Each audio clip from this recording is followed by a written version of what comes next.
The dead horse had been there for 3 days. Its frozen carcass lay in the rubble between the Soviet 62nd Army's forward positions and the German advance posts. What the Wehrmacht reconnaissance teams didn't know was that Senior Lieutenant Mikhail Korzun was inside it. Korzun had carved his way into the carcass with a bayonet. Steam had risen from the frozen organs. Blood crystals fell like snow. He squeezed himself into the ribcage cavity, and the smell was indescribable, but he had a mission. Count the German patrols, note their timing, report their routes. Mostly, just survive. The temperature was 40 below zero. The horse provided insulation. The stench was unbearable, but it was still better than the gum department store basement, where Major Anatoly Soldatov's men had been fighting for weeks. Soldatov had described it himself. The filth came up to your chest. The stench was unbelievable. Through a small slit he'd carved in the animal's belly, Korzun watched German Lieutenant Weiner's reconnaissance detail approach. They moved casually, no proper camouflage discipline. They chattered in low voices, sharing cigarettes, complaining about the cold. They had no idea they were being watched by a man sitting inside a dead animal. This was November 1942. Stalingrad had become a graveyard with a pulse. The German 6th Army controlled 90% of the city.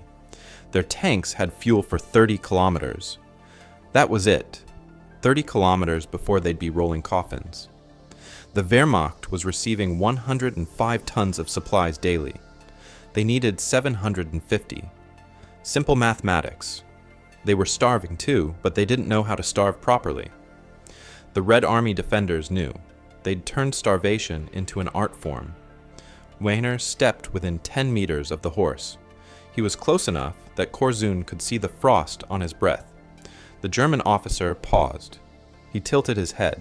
Something felt wrong. The rubble around the horse showed no Soviet footprints, no signs of recent activity, just the unnatural quiet that had been spreading through this sector for days. What Weiner couldn't know was that 30 meters behind him, a 20-man Soviet storm group had been lying motionless in the basement ruins for 6 hours. No radio contact, no movement. They'd learned to weaponize their own starvation. When you're down to 105 tons of supplies per day, when you need 750, you learn discipline that better-fed armies can't match. Weiner's patrol moved on. In 12 hours, they'd be dead. The German 6th Army had arrived at Stalingrad thinking they were mopping up a broken enemy. Their intelligence reports painted a clear picture. Soviet forces were starving. Supply lines had collapsed. Morale was shattered. General Paulis had tanks with fuel for only 30-kilometer advances, but that seemed adequate for finishing off what looked like the last gasps of organized resistance. They were wrong about everything. The Red Army defenders weren't just starving, they were beyond starvation. They'd moved into a realm where normal, human limitations no longer applied. SS newspaper Das Schwarze Korps tried to explain it to readers back in the Reich. The Bolsheviks attack until total exhaustion, beyond the point considered humanly possible. German officers wrote letters home describing suicide squads who had decided to fight to the last soldier. But these weren't suicide attacks. This was something else entirely, something the Wehrmacht's tactical manuals hadn't prepared them for.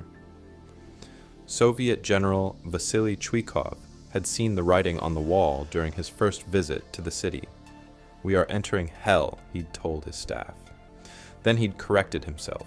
"No, this isn't hell. This is 10 times worse than hell." The Red Army adapted. German tactical doctrine relied on combined arms coordination, air support, artillery preparation, proper logistics. The Soviets threw all of that out. They formed storm groups of 20 to 50 men. No radio contact, no supporting fires. They moved through the city like ghosts, using the rubble and ruins to get within knife-fighting distance of German positions. The Germans had superior equipment, better training, more experience, but they'd never fought an enemy that used its own logistical collapse as a weapon. When you're starving, you develop a different relationship with patience, with silence, with death. Soviet troops learned to lie motionless for hours, days even. German patrols would sweep through areas, find no signs of enemy activity, and mark them as cleared. Then they'd move on, and the storm groups would emerge from positions the Germans had walked right past. The discipline was inhuman. Soviet soldiers would remain hidden while German troops literally stepped on them. They'd wait for the perfect moment. Then 30 rifles would open up at point-blank range from positions that had been cleared hours earlier. German reconnaissance began filing reports that made no sense. Entire patrols vanishing without a trace. Positions that had tested quiet for days, suddenly erupting in gunfire. The Red Army had learned to turn Stalingrad's ruins into a massive trap, and they were using German overconfidence as bait. The doctrine had a name: hugging the enemy. Soviet storm groups maintained 50-meter proximity to German positions at all times. This neutralized German air support. Stukas couldn't dive bomb Soviet positions without hitting their own troops. Artillery became impossible. The Luftwaffe's massive advantage evaporated when they couldn't tell friend from foe in the rubble. Obergefreiter Klaus Brenner had been in Russia for 18 months. He thought he understood Soviet tactics, desperate charges, human wave attacks, political commissars shooting their own men to maintain discipline. He was wrong about all of it. Brenner's reconnaissance unit had been tasked with clearing a 3-block sector near the Volga, standard urban operations, move methodically, clear each building, establish fields of fire, simple professional work, but nothing about Stalingrad was simple. The first building appeared abandoned, no movement, no sound. Brenner's team approached cautiously. They'd learned to fear Soviet squads who decided to fight to the last soldier. At least those men made noise before they died. The silent buildings were different, predatory. Brenner motioned his team forward. They moved in proper formation, covering each other's advance, following doctrine, everything by the manual. 20 meters from the building entrance, the attack began. No warning, no battle cry, no dramatic charge. Just sudden, precise violence from multiple directions. Submachine gunfire from positions that should have been empty. Grenades from windows that showed no movement. Brenner dove behind rubble. His squad scattered. 3 men down in the first 10 seconds. The enemy fire was coming from everywhere and nowhere. Then it stopped. Complete silence again, as if nothing had happened. No Soviet voices, no movement, no indication of human presence, just the echo of gunfire fading across empty streets. This was psychological warfare refined to a science. Soviet defenders had discovered something the Wehrmacht hadn't anticipated. Supply failure could be transformed into tactical advantage. Starvation could become discipline. Desperation could become patience. German Lieutenant Weiner captured the insanity in his letters home. The street is no longer measured by meters but by corpses. Animals flee this hell. Only men endure. But endurance was becoming a Soviet specialty. They'd learned to endure conditions that would break other armies. The gum department store basement was one example. Human waste up to chest level. Temperatures dropping to -40 Celsius. Air that could kill you with each breath. Soviet forces fought from these positions. They turned environmental hell into tactical advantage. German forces couldn't understand the mentality. How do you defeat an enemy who's already living in conditions worse than death? You don't. You just try to survive them. The Hitler cartoon appeared on Tuesday morning. Someone in the Red Army had painted a canvas portrait of the Führer and propped it up in no man's land between German and Soviet positions. Below the cartoon was a sign in German, "Shoot at me." German Lieutenant Colonel Hans Müller saw it through his field glasses and felt his stomach drop. The cartoon was crude, deliberately insulting, and it was sitting in the open ground where every German soldier in the sector could see it. The first reconnaissance detail went out that afternoon. Squad leader Sergeant Klaus Weber took 5 men. They approached the cartoon carefully, expecting an ambush.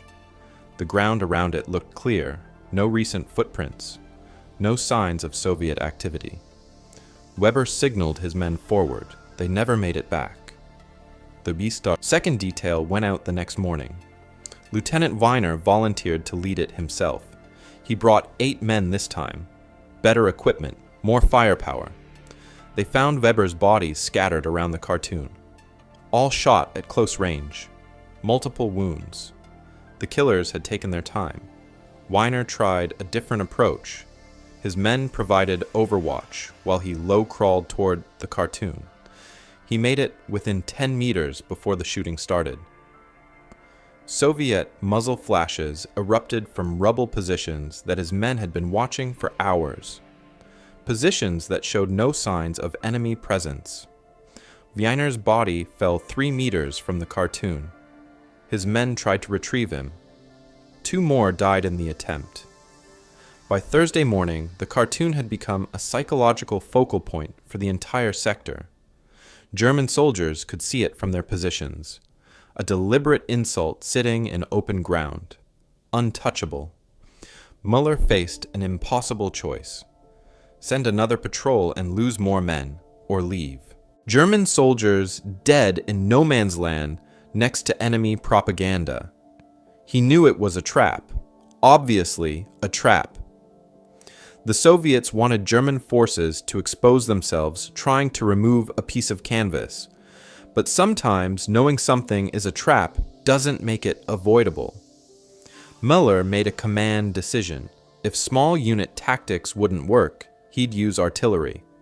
15 minutes of concentrated barrage, high explosive rounds targeted on a 2-meter by 3-meter piece of canvas, hundreds of shells, thousands of marks worth of ammunition.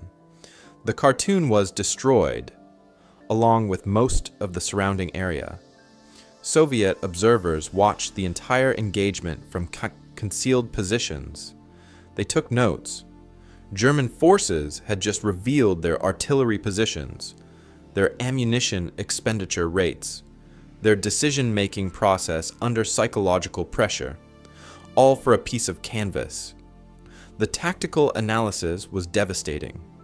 The Wehrmacht had been manipulated into wasting precious resources attacking a target with 0 military value.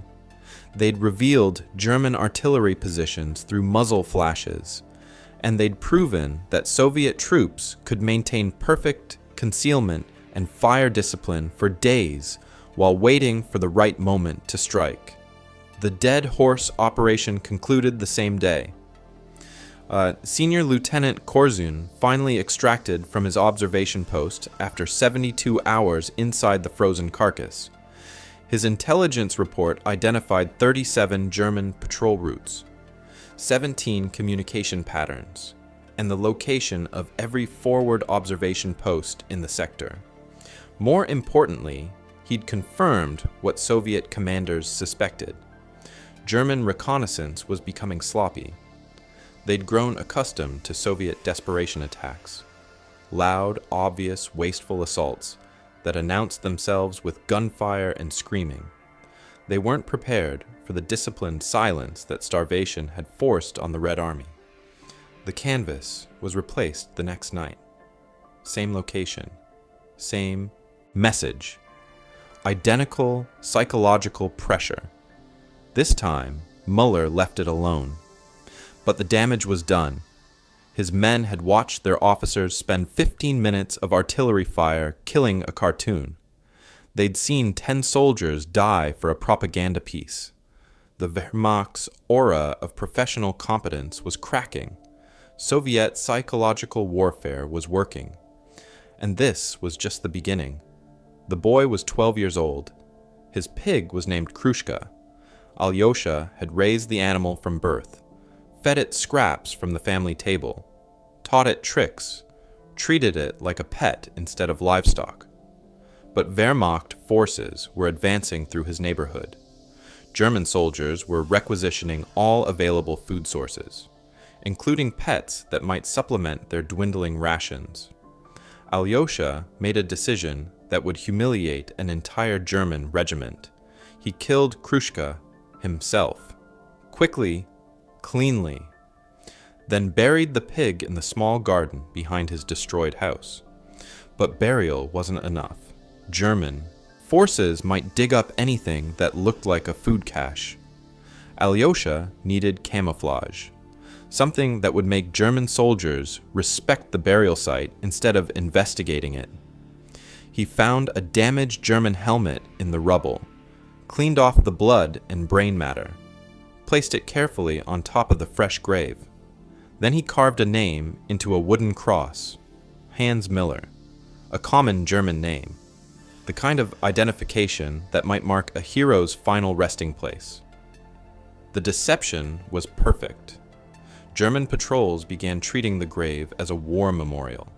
Some soldiers even saluted when they passed, but Alyosha's luck ran out 2 weeks later. General Major Wilhelm Keitel was conducting an inspection of forward positions. His son Hans had been reported missing during recent fighting. The family was desperate for information about the boy's fate. Keitel saw the grave, saw his son's name carved into the cross, saw the German helmet marking what appeared to be a hero's burial. The general's emotional reaction was immediate. His missing son had been found. The boy had died, fighting for the fatherland. This grave represented everything noble about German military sacrifice. Keitel ordered his staff to arrange a proper military burial. Full honors, ceremonial guard, the kind of funeral befitting a hero's son. His officers began excavating the grave while Keitel composed a letter to his wife. Their boy had been found. He died with honor. The family's grief could finally begin healing. The excavation reached coffin depth. Instead of human remains, they found Krushka, a pig, buried with German military honors, treated with reverence by Wehrmacht officers who'd been manipulated by a 12-year-old boy. The psychological impact was devastating. Keitel's grief transformed into humiliation. His staff struggled to understand what had happened. German soldiers began questioning everything they'd assumed about Soviet civilians. How do you fight an enemy population that includes children capable of such sophisticated deception? The story spread through Wehrmacht ranks like psychological poison. German forces realized they'd been saluting a pig grave for 2 weeks, treating enemy livestock with military respect, following orders based on deliberate misinformation. But the tactical implications were worse than the embarrassment. If a 12-year-old civilian could manipulate German officers so completely, what were trained Soviet soldiers capable of? The pig burial revealed fundamental weaknesses in German psychological defenses. Wehrmacht culture emphasized honor, respect for military sacrifice, and emotional connection to fallen comrades. Soviet forces were learning to weaponize German emotions, to turn German virtues into German vulnerabilities. Alyosha's deception became a template. Soviet intelligence began studying German military psychology systematically, identifying emotional triggers, developing operations designed to manipulate German decision-making. German forces found themselves questioning every assumption. Was that really a German grave or another deception? Were those actually civilian refugees or disguised Soviet soldiers? Was that abandoned building empty or a carefully prepared kill zone? Paranoia became epidemic. German military efficiency declined as officers spent more time verifying information and less time making tactical decisions. Soviet psychological warfare had achieved something remarkable. They'd turned German thoroughness against German effectiveness. Senior Lieutenant Anna Petrova examined the German defensive position through a broken window. Standard Wehrmacht procedure. Wire nets stretched across all openings, designed to stop grenades from entering the building. The manual was very specific about wire net installation, proper mesh size, correct tension, optimal spacing from the window frame. German forces followed their manual perfectly, which made them predictable, which made them vulnerable. Petrova pulled a standard Soviet F1 fragmentation grenade from her equipment. Then she pulled a fish hook from her jacket pocket. Fishing tackle requisitioned from a destroyed sporting goods store. The kind of improvised equipment that German logistics officers never considered. She attached the hook to the grenade with steel wire. Simple modification, crude but effective. The fish hook grenade sailed through the window and caught in the wire net, exactly as designed. The German soldiers inside had 4 seconds to understand what was happening. They didn't figure it out in time. This was Soviet innovation versus German doctrine. Wehrmacht training emphasized proper defensive procedures. Soviet desperation emphasized what actually worked. German forces installed wire nets because the manual specified wire nets. Soviet forces developed fishhook grenades because wire nets needed to be defeated. Lieutenant Boris Volkov discovered the next German innovation while clearing a damaged house, 25 pounds of high explosives, connected to a string, attached to the rear paw of a cat hidden inside a stove. German engineering at its finest, precise, thorough, completely lethal, but also completely obvious to anyone who'd learned to think like a starving Soviet defender. Volkov had been surviving on 200 calories per day for 6 weeks. Hunger changes your relationship with risk. You become suspicious of everything, paranoid about details, alert to possibilities that well-fed soldiers might miss, like why there's a string attached to a cat's paw in an abandoned building. He disarmed the device and studied the construction. German thoroughness was impressive.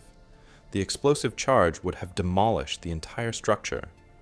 But the trigger mechanism revealed German thinking patterns. They'd assumed Soviet soldiers would be curious about the cat. That natural human sympathy would override tactical caution. German psychological warfare was based on German psychology. They couldn't imagine enemy forces who'd been trained by starvation to distrust everything. The booby trap intelligence was distributed to all Soviet units, not through formal briefings, but through informal conversations. Word of mouth, tactical updates. The kind of intelligence sharing that happened when soldiers knew their survival depended on collective knowledge. Within 24 hours, every Soviet fighter in Stalingrad knew about cat booby traps, and dog booby traps, and civilian corpse booby traps, and any other German innovation designed to exploit Soviet humanity. But humanity was becoming a tactical liability. Soviet forces were learning to suppress natural human responses. Compassion was a weakness enemies could exploit. This was the psychological transformation happening inside Stalingrad. Civilized soldiers were becoming something else, something harder, something that didn't fall for German tricks. German forces continued following their manual procedures. Booby trap placement according to regulation specifications. Defensive positions constructed per engineering guidelines. Patrol routes planned using standard reconnaissance principles. Soviet forces stopped following any manual. They improvised everything, adapted constantly, developed new tactics based on immediate battlefield requirements. The fishhook grenades evolved. Soviet forces began attaching multiple hooks, creating grenades that would stick to German uniforms, equipment, anything they touched. German wire nets became a liability instead of protection. They created predictable choke points that Soviet forces could target specifically. But the real innovation was philosophical. Soviet defenders had learned to think like their enemy's equipment, to understand German procedures well enough to defeat German procedures. Wehrmacht training had created soldiers who followed orders precisely. Soviet starvation had created soldiers who questioned everything. That difference was becoming a decisive tactical advantage. Senior Lieutenant Dmitry Kozlov commanded 43 men. They had no radio, no artillery support, no resupply schedule. They were perfect. Wehrmacht doctrine emphasized combined arms coordination, infantry supported by armor, artillery preparation before assault, close air support during advance, communication between all units at all levels. Kozlov's storm group violated every principle of modern military operations. They moved in complete radio silence, no electronic signatures for German intercept units to track, no communication protocols for enemy intelligence to decode. Their supply situation forced tactical innovation. No ammunition to waste on suppressing fire. Every shot had to kill. No food reserves for extended operations. Every mission had to be decisive. The storm group had been positioned in the ruins of a textile factory for 6 days, waiting, watching German patrol patterns, learning enemy behavior. Hunger had taught them patience. Desperation had taught them discipline. German reconnaissance units passed their position twice daily. Same route, same timing, same level of alertness. Kozlov's men could have attacked on the first day, killed the patrol, achieved tactical success. Instead, they waited, gathered intelligence, planned perfect ambush conditions. This was the new Soviet warfare. Not desperate charges driven by political commissars, not human wave attacks designed to overwhelm German positions through sheer numbers. This was calculated violence delivered with mathematical precision. The storm group had identified a kill zone 50 meters long, open ground with no cover, no escape routes, perfect fields of fire from 3 directions. They'd placed their weapons carefully. Submachine guns positioned for close-range engagement, rifle positions covering longer approaches, grenade throwers ready to seal retreat routes. Most importantly, they disciplined themselves to remain absolutely silent until the killing began. German patrols expected Soviet noise, battle cries, political slogans, the kind of dramatic announcements that enemy propaganda had taught them to expect. They didn't expect professional silence maintained by starving soldiers who'd learned that talking was a luxury they couldn't afford. The patrol entered the kill zone at 1400 hours. 12 German soldiers. Standard reconnaissance formation. Alert but not panicked. They were discussing the weather, complaining about officers. Normal conversation between professional soldiers. Kozlov waited until the entire patrol was committed. No retreat possible. No mutual support available. Then his storm group opened fire. 43 weapons firing simultaneously from concealed positions. The German patrol disappeared in seconds, not wounded, not scattered, not retreating. Dead. Complete tactical surprise achieved through perfect fire discipline. German soldiers never identified enemy positions, never returned effective fire, never understood what was happening. The engagement lasted 30 seconds. Then silence returned. Kozlov's men policed the battlefield quickly, collected German weapons, ammunition, intelligence documents, food. Then they moved to a different position and began planning the next ambush. German forces tried to adapt. They increased patrol sizes, added radio communication, requested artillery support for reconnaissance missions. But larger patrols were easier to track. Radio communication revealed their positions. Artillery support took time to coordinate. Soviet storm groups moved faster than German adaptation. Each tactical innovation prompted counter-innovation. Each German response created new vulnerabilities. The hugging doctrine was working perfectly. Stay within 50 meters of German positions. Close enough that Luftwaffe support became impossible. Close enough to hear enemy plans. Close enough to attack without warning. Hauptsturmführer Erich Hoffmann had fought in Poland, France, Yugoslavia. 3 years of tactical success. 3 years of German superiority. Stalingrad was different. His SS reconnaissance unit had been tasked with clearing Soviet positions near the Volga. Standard urban operations, room-by-room fighting, systematic advance. But nothing about Soviet defensive behavior matched German expectations. Where was the desperate resistance? Where were the dramatic final stands? Where were the political speeches before suicide attacks? The buildings were quiet, too quiet.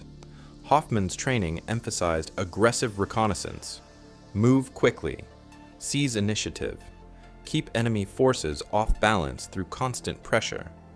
His unit approached the first objective building, no visible movement, no sounds of human activity, no indication of defensive preparations. It appeared abandoned. That should have been a warning. In Stalingrad, abandoned meant dangerous. The SS soldiers entered. Through multiple breach points, proper urban assault tactics, coordinated movement, mutual support. The Soviet storm group had been waiting for 48 hours. They'd positioned themselves throughout the building, silent, patient, ready to deliver point-blank fire from positions German forces couldn't anticipate. The ambush was perfect. German soldiers entering the ground floor took fire from upper levels. Units moving through corridors were hit from flanking positions. The assault force found itself surrounded by enemy fighters they hadn't detected. No wasted ammunition, no suppressing fire, no covering movement, just precise shots designed to kill German soldiers instantly. Hoffmann's unit was decimated in 90 seconds, not because they were outfought, not because they made tactical errors, but because they'd walked into a kill zone designed specifically for their approach methods.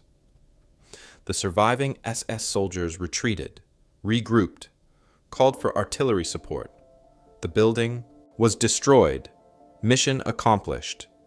But the Soviet storm group had already moved to different positions, ready to repeat the ambush with the next German unit. This was the tactical breakthrough Soviet forces had achieved. Turn German aggressiveness into German vulnerability. Use Wehrmacht doctrine against Wehrmacht soldiers. German forces expected enemy resistance to follow predictable patterns, defensive positions that could be identified, fire bases that could be suppressed, command structures that could be disrupted. Soviet storm groups offered none of these targets. They were tactically invisible until they chose to engage. Then they delivered overwhelming violence and disappeared again.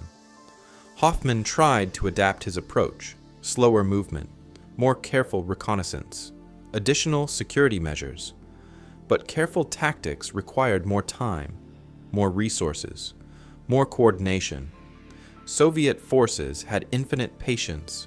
German forces had fuel for 30 kilometers. The mathematics were working against Wehrmacht efficiency. Every adaptation reduced German operational tempo. Every security measure consumed resources that couldn't be replaced. Soviet starvation had become tactical advantage. They could afford to wait. The German logistical situation meant they couldn't afford delays. The irony was perfect. German military superiority was being defeated by Soviet supply failures. Professional soldiers were being outfought by starving defenders.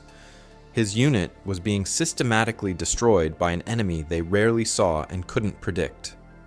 SS soldiers had been trained to believe in German tactical superiority. They were elite forces facing desperate Soviet defenders. They were losing, not through dramatic defeats, not through obvious tactical errors, but through steady attrition against enemy forces who'd learned to fight a different kind of war. Soviet storm groups had weaponized their own desperation, turned supply failure into tactical innovation, transformed starvation into strategic advantage. The SS was realizing their fundamental mistake. They'd prepared to fight the Red Army they expected to face, not the Red Army that starvation and desperation had created. That realization came too late to save them. The loudspeakers crackled to life at 2100 hours, Soviet voices echoing across the ruins. Hans Müller, infantry, killed today. 7 seconds of silence.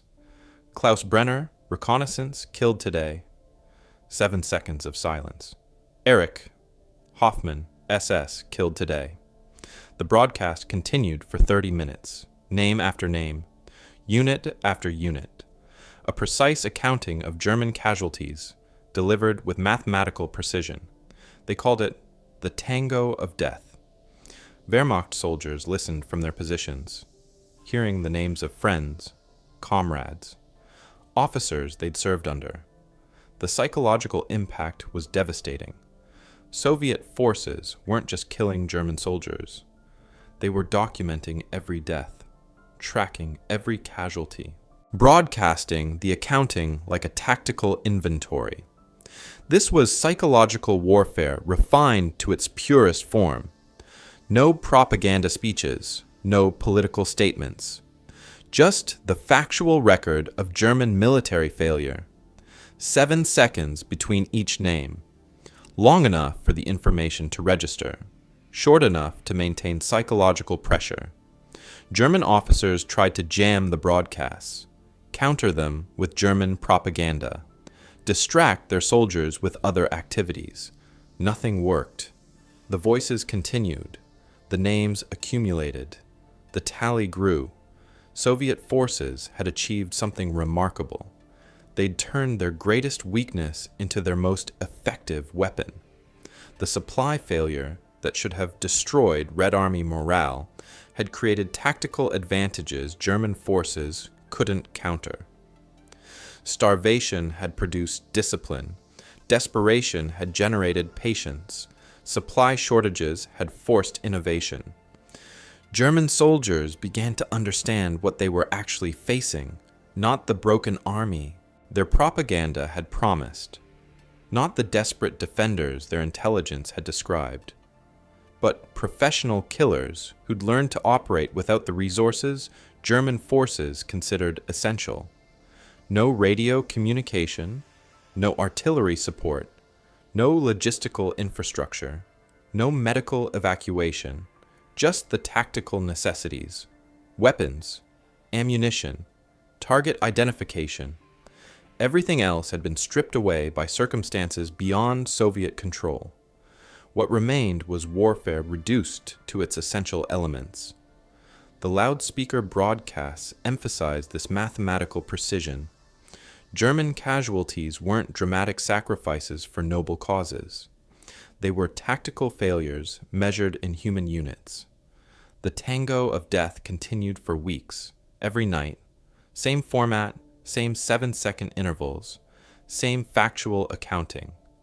German replacement units arrived to discover their predecessors had become statistics in Soviet casualty reports. New names to add to the nightly broadcasts. The psychological pressure was unbearable. German soldiers found themselves listening for their own names, wondering when they'd join the tally, calculating their survival odds based on Soviet accounting methods. Wehrmacht morale collapsed systematically, not through single devastating defeats, but through steady attrition documented with bureaucratic precision. The broadcasts revealed the true tactical situation. German forces were dying at unsustainable rates.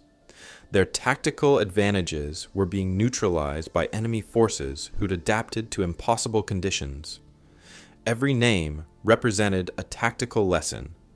Every casualty demonstrated Soviet combat effectiveness. Every broadcast proved that German military superiority was an illusion. Back inside the frozen horse, Korzun was finishing his observations, carefully removing himself from the carcass without disturbing its external appearance, erasing all evidence of human presence. The intelligence he'd gathered would save dozens of Soviet lives, but, more importantly, it would cost dozens of German lives.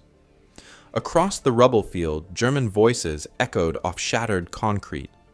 They were laughing, sharing cigarettes, complaining about the cold. Soviet scouts had been filing reports for weeks about panicky forward posts that blazed away at night with machine guns at every sound. But this patrol was different. They moved with confidence. They thought they were hunting a beaten enemy. They were wrong about everything. At 0600 hours every morning, German reconnaissance patrols left their positions following identical routes. They moved casually, as Soviet intelligence reports noted. Poor camouflage discipline, conversations at normal voice levels, no apparent understanding that enemy forces might be observing. Korzun documented everything: weapons carried, radio protocols, individual soldier behaviors, how they reacted to suspicious sounds, what made them nervous, what made them complacent. The contrast was remarkable. German military doctrine emphasized thorough reconnaissance and careful observation. But their execution was sloppy. They'd become overconfident after months of tactical success. Soviet forces were hungry, desperate, outnumbered. But they were learning to see the battlefield with perfect clarity. Hunger sharpened focus. Desperation eliminated non-essential activities. When your entire existence depended on not being detected, you developed extraordinary skills in remaining invisible. German forces had superior technology, better communications, more ammunition, professional training. But they didn't have soldiers willing to spend days inside dead animals gathering intelligence. The difference was philosophical. Wehrmacht doctrine assumed that superior resources would produce tactical advantage. Soviet desperation had produced something different: the willingness to do things German officers wouldn't consider doing themselves. You can't fight what you can't see. The loudspeakers fell silent on February 2nd, 1943. The last German resistance had been eliminated. The accounting was complete. 250,000 German casualties. Names, units, dates, times, all documented with the precision of men who'd learned to weaponize their own starvation. The Wehrmacht had been defeated by an enemy they never understood. Professional soldiers destroyed by starving defenders who discovered that losing everything can make you invincible. Lieutenant Weiner had written in his final letter home, "Animals flee this hell. Only men endure." But he'd been wrong about who the men were. The Wehrmacht had fled Stalingrad's psychological pressure long before they'd fled its physical destruction. The Red Army had endured by becoming something beyond human. Something that could wait motionless for days, survive on nothing, and kill without mercy. The forbidden knowledge was simple. Sometimes silence is more terrifying than gunfire. Sometimes desperation is more effective than preparation. Sometimes a dead horse contains more intelligence than a living general. The side with better supply lines fights conventionally. The side without supply lines fights like something else entirely. In the end, that was the lesson of Stalingrad. Sometimes the most dangerous enemy is the one with nothing left to lose. And sometimes the most effective weapon is the one you never see coming. If you enjoyed this story, hit subscribe for more World War II historical deep dives every week. Thanks for watching.